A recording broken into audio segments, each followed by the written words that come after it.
तो क्या आपको भी लगता है कि ह्यूमन बॉडी की जितनी भी मूवमेंट है वो सारी की सारी ब्रेन के अकॉर्डिंग कंट्रोल की जाती है?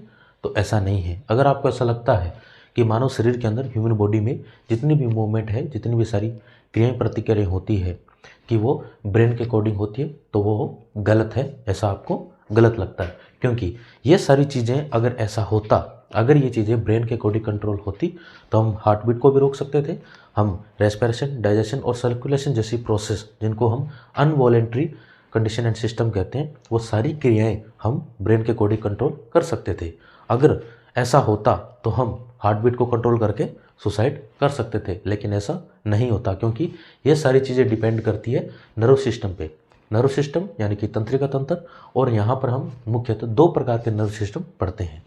नर्व सिस्टम यानी कि तंत्रिका तंत्र, और ये दो प्रकार का है, एक है सेंट्रल नर्व सिस्टम और दूसरा है peripheral nerve system.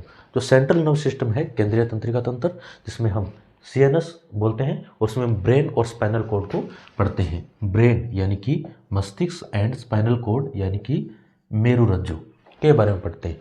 Spinal cord जो है उसको भी हम तीन भागों में पढ़ते हैं, अग्र मस्तिष्क, मध्य मस्तिष्क एंड पश्च मस्तिष्क, जिसको fore brain, mid brain and hind brain कहते हैं, जिसको हम आगे डिटेल में फुल क्लास में पढ़ेंगे। एंड स्पाइनल कॉर्ड वो भी क्या है, मेरुरज्जु, जिसके अंदर रिफ्लेक्स एक्शन जैसी चीज़ें कंट्रोल होती है।